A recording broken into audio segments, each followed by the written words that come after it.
Hello friends, welcome back to my channel. तो 24 नवंबर के लिए देखेंगे मार्केट में प्राइस एक्शन क्या दिख रहा है। तो weekly chart and daily chart दोनों तरफ देखेंगे, फिर इंटरडे के लिए प्लान करेंगे। तो बैंक निफ्टी का चार्ट भी देखूंगा, पहले निफ्टी का देख लेते हैं।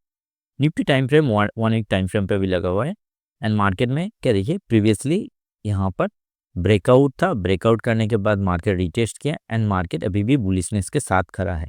अगर मार्केट ये वीकली बेसिस पे इसके नीचे आ जाता है तो मार्केट में बियरिशनेस आ सकता है। सेम अगर प्रीवियसली हाई देखेंगे तो कहीं ना कहीं यहाँ पर जो हाई है, ये एरिया ऑल टाइम हाई का एरिया है। ठीक है, तो इसको मैं मार्क कर लेता हूँ। एंड यहाँ पर मैं डेली टाइम फ्रेम पे देखूंगा। डेली टाइम फ्रेम पे अगर आप देखोगे तो यहाँ पर भी आपको बुलिश ही दिखेगा, क्योंकि मार्केट अभी भी ना, ये जो गैप अप हुआ था, गैप अप होने के बाद मार्केट ये रिटेस्ट पे आया है। ठीक है, तो प्रोबेबिलिटी है मार्केट यहाँ से रिवर्स जाने के लिए भी। अगर मार्केट नीचे आता है, ये अगर ब्रेक डाउन करता है, तो प्रोबेबिलिटी है मार्केट नीचे की साइड आ सकता है। ठीक है, तो यहाँ पर फिर यहाँ पर अगर देखेंगे तो अभी भी तो मार्केट बुलिश मोमेंटम के साथ है। तो इंट्राडे के लिए मुझे सप्लाई एंड डिमांड जोन मुझे मार्क करना है, जहां पर स्मार्ट मनी अवेलेबल होगा। ठीक है, तो यहाँ पर मैं क्या करता हूँ, 15 मिनट टाइम फ्रेम पे मैं शिफ्ट कर देता हूँ। अभी देखिए 15 मिनट टाइम फ्रेम पे आपको कुछ नोटिस करना पड़ेगा। मार्केट में देखिए प्रीवियसली अगर आप मोमेंटम देखोगे तो मार्केट कहीं ना कहीं यहाँ से बाइंग होके ना, पहले अगर यहाँ से देखेंगे, यहाँ से बाइंग होके मार्केट ने ये हाई ब्रेक किया। ठीक है, इस तरह का जब ब्रेक होता है ना, तो यहाँ पर सेलर ट्रैप होता है। ठीक है, तो बाइंग कहाँ से आया, स्मार्ट मनी यहाँ पर एंटर हुआ, फिर मार्केट ने यहाँ पर ब्रेकआउट दिया प्रीवियसली, तो एक डिमांड जोन यहाँ पर क्रिएट हुआ। फिर मार्केट ने एक स्विंग बनाया, फिर इस स्विंग को ब्रेकआउट किया। तो मुझे जो डिमांड एरिया मिला है ना, तो मैं इसको मार्क करके रख दूंगा। यहाँ पर मुझे एक डिमांड एरिया मिला था। एंड मार्केट अगले दिन जब यहाँ पर क्लोजिंग दिया, क्लोजिंग देने के बाद मार्केट ने क्या किया, गैप अप ओपनिंग हुआ। ठीक है, गैप अप होने के बाद मार्केट आया, नीचे आया, टेस्ट किया, मार्केट ऊपर गया, फिर मार्केट नीचे आया, उसी जोन को टेस्ट किया। तो ये मार्केट ने 2 बार टेस्ट कर चुका है। फर्स्ट मार्केट में बाउंस दिया, सेकेंड टाइम जब, तो मार्केट प्रीवियसली हाई को ब्रेक नहीं कर पाया। ठीक है, फिर मार्केट दोबारा से यहाँ पर एक एम पैटर्न बनाया, जिसका ब्रेकडाउन मिला एंड मार्केट उसी जोन पे यहाँ पर है। ठीक है, तो यहाँ पर अगर देखेंगे, ये जो लो है ना, ये जो लो, ये मार्केट ने ब्रेक कर चुका है। ठीक है, ये प्रीवियसली लो को ब्रेक डाउन कर चुका है। तो ये जो एरिया था ना, जहाँ पर यहाँ पर ऑर्डर ब्लॉक बना के बैठा था, मार्केट आया, फिर ऊपर गया, मार्केट फिर आया, मार्केट फिर, तो ये खत्म हो चुका है। अभी मार्केट में मोमेंटम आने के लिए एक जगह यहाँ पर है बाइंग साइड के लिए, दूसरा अगर है तो यहाँ पर है। ठीक है, तो मार्केट ये अगर कहीं ना कहीं इसके नीचे क्लोजिंग देता है ना, तो मार्केट में डाउन साइड के लिए प्रोबेबिलिटी बढ़ जाएगा। तो मुझे यहाँ पर मैं मार्क करूँगा, नीचे की तरफ डिमांड जोन जो है, मैं इसको यहाँ पर भी मार्क करके रखूँगा। तो मुझे यहाँ पर 2 डिमांड जोन मिल गया है। अभी देखिए मार्केट ने क्या किया, मार्केट यहाँ से आपको यहाँ से देखिए, मार्केट ये जो हाई बनाया था, ठीक है, मार्केट में एक यहाँ पर सेलिंग आया था, यहाँ पर सेलिंग किया था मार्केट ने, इसीलिए मार्केट ने गैप डाउन ओपनिंग किया था।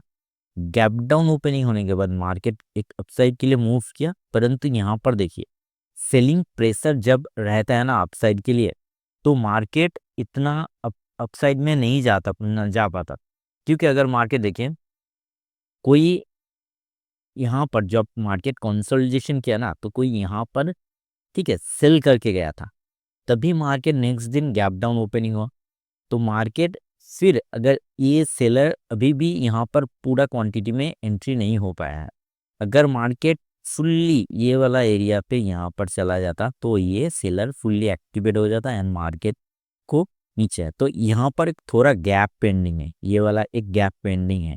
ठीक है, तो आपको नेक्स्ट टाइम में ये जो एक कैंडल है ना, ये आपको पकड़ के रखना है सेलिंग के लिए। ठीक है, सेल साइड के लिए। तो यहाँ पर एक छोटा सा सेलिंग आ सकता है, आइदर मार्केट अप ट्रेंड के लिए जाए, ठीक है, या मार्केट में एक कंसोलिडेशन हो सकता है यहाँ पर। ठीक है, फिर मार्केट ने क्या किया, मार्केट देखिए जब यहाँ से हाई बनाया था मार्केट ने, फिर मार्केट लो का ब्रेकडाउन किया, तो यहाँ पर मार्केट ने एक स्ट्रॉन्ग सेलिंग जोन क्रिएट किया। फिर मार्केट ने क्या किया, बायर्स यहाँ पर जाके ब्रेकआउट किया। ठीक है, ब्रेकआउट होने के बाद मार्केट ने फिर एक लो बनाया, परंतु प्रीवियस लो के बहुत ऊपर 50% या 40% से मार्केट यहाँ पर नीचे की तरफ से मार्केट रिवर्स गया, हाई को ब्रेकआउट नहीं कर पाया। फिर दोबारा एक लो लगाया, ठीक है, इस हाई को रेस्पेक्ट किया एंड उसके हाई से मार्केट ने नीचे आ गया।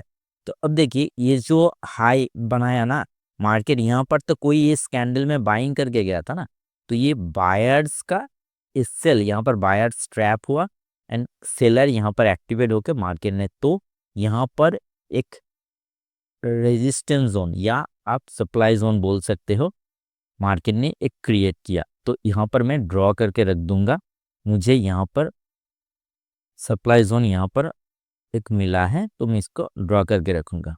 देखिए मार्केट में अब यहाँ पर क्या दिख रहा है, मार्केट यहाँ से सेलिंग आया, नीचे आया, फिर एक बाइंग मोमेंटम आया, मार्केट यहाँ पर सेलर एक्टिवेट हुआ, लो को ब्रेक डाउन किया एंड यहाँ का भी लो को ब्रेक डाउन कर चुका है। तो अभी मुझे डिमांड जोन अब कहाँ पर मिलेगा, यहाँ पर।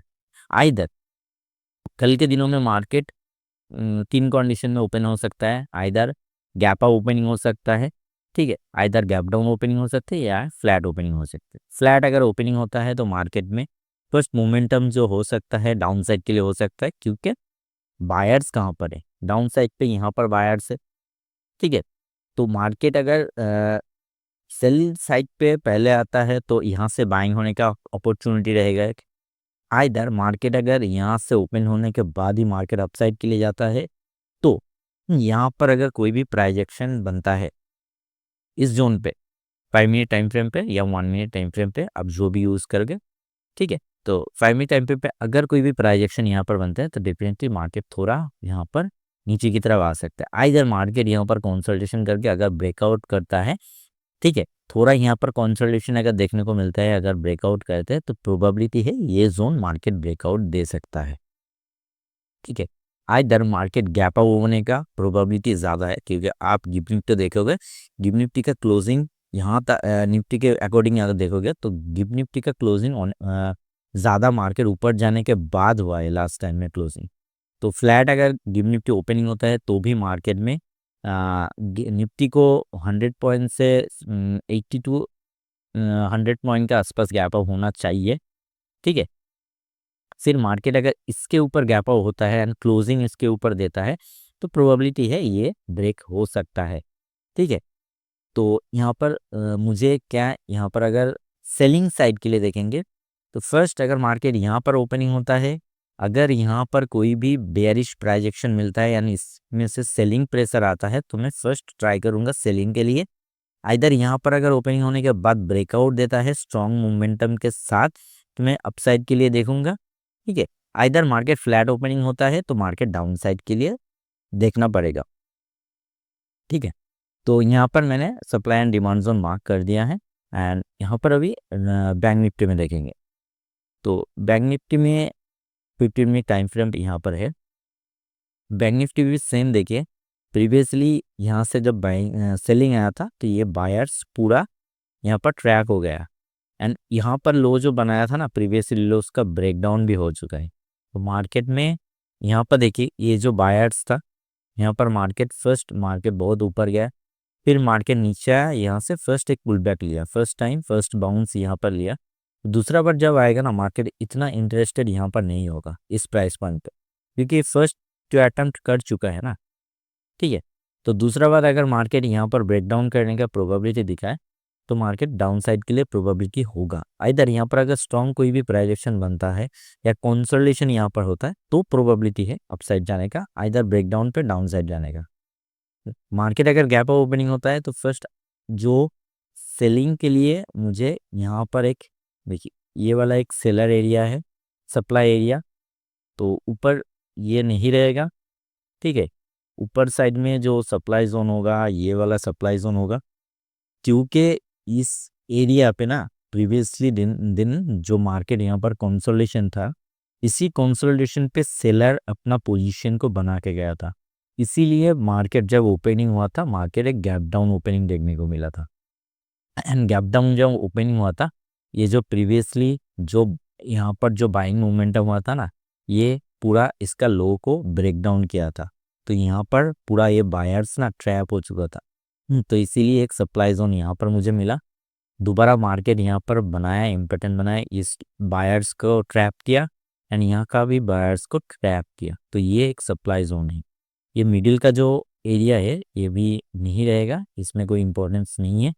ये एरिया दो बार टेस्ट हो चुका है, यहाँ पर सेकंड टाइम टेस्ट हुआ है। तो प्रोबेबिलिटी है ये अगर ब्रेकआउट अपसाइड के लिए इसका ब्रेकआउट मिले तो अपसाइड में ये जोन सप्लाई जोन, इधर ये नीचे की तरफ अगर ब्रेकडाउन करता है तो देखिए प्रीवियसली ये जो जोन था यहाँ पर ओपनिंग एरिया था, ये वन टाइम टेस्ट हो चुका है, मार्केट ऊपर गया। दोबारा अगर ये मार्केट आता है तो कहीं ना कहीं ये एरिया आ सकता है, क्योंकि यहाँ से मार्केट ने एक स्ट्रॉन्ग मोमेंटम किया था। ठीक है, मार्केट एक पैटर्न पे यहाँ पर ब्रेकआउट किया था एंड मार्केट यहाँ से ही एक स्ट्रॉन्ग मोमेंटम होकर गया था। तो मुझे यहाँ पर supply and demand zone mark मैंने कर लिया है। तो कल के दिनों में मुझे 1 मिनट टाइम फ्रेम या 5 मिनट टाइम फ्रेम पे जस्ट मुझे देखना है यहाँ पर कोई इस रेजिस्टेंस पे आप कोई भी प्राइस एक्शन यहाँ पर बन रहा है क्या सेलिंग साइड पे। आप अगर प्राइस यहाँ पर देखिए, ये सेलर एरिया है तो ब्रेकआउट नहीं हो सकता है, ऐसे कोई बात नहीं है। सेलर एरिया ब्रेकआउट हो सकता है, प्रोबेबिलिटी 100% है। ठीक है, सिर्फ आपको यहाँ पर देखना होगा कि मार्केट जब इस प्राइस पॉइंट पे आएगा ना, तो आपको देखना है यहाँ पर बायर्स का स्ट्रॉन्गनेस ज़्यादा है या वीकनेस ज़्यादा है, या सेलिंग का स्ट्रॉन्गनेस ज़्यादा है या वीकनेस ज़्यादा है। अगर यहाँ पर सेलर एग्रेसिव होता है ना, तो यहाँ पर एक विक्स आएगा, ऊपर की तरफ विक्स आएगा कैंडल में। ठीक है, इस तरह का कैंडल भी बन सकता है। अगर यहाँ पर बायर्स अगर एक्टिवेट होता है ना, तो यहाँ पर जो कैंडल बनाएगा ना कंसोलिडेशन में, वो क्या होगा, सेलर प्रेशराइज करेगा। ठीक है, मार्केट को ऊपर आने के बाद ठीक बायर्स क्या करेगा, बायर्स फिर से एक इस तरह का कैंडल में क्लोजिंग दे सकता है। बायर्स इस तरह का कैंडल में या इस तरह का कैंडल में क्लोजिंग देगा। ठीक है, तो ये वीक्स आपको यहाँ पर देखना होता है। अगर मार्केट यहाँ पर इस तरह का वीक्स देखने को अपन यहाँ पर मिलेगा कि यहाँ पर सेलिंग का पैसा। ठीक है, फिर यहाँ पर आपको प्राइस एक्शन या 5 EM है, आप यहाँ पर ट्रेड कर सकते हो। ठीक है, 5 मिनट में 5 EM में 15 मिनट टाइम फ्रेम पे रेजिस्टेंस पे 5 EM में ज़्यादा ट्रेड देता है। ठीक है, एंड उसका एक्यूरेसी ज़्यादा है, तो आप यहाँ पर चेक कर सकते हो लाइव मार्केट में। तो thank you for watching my video and देखते हैं मार्केट कल के दिनों में कैसे इस जोन को रिएक्ट करते हैं, इस जोन पे।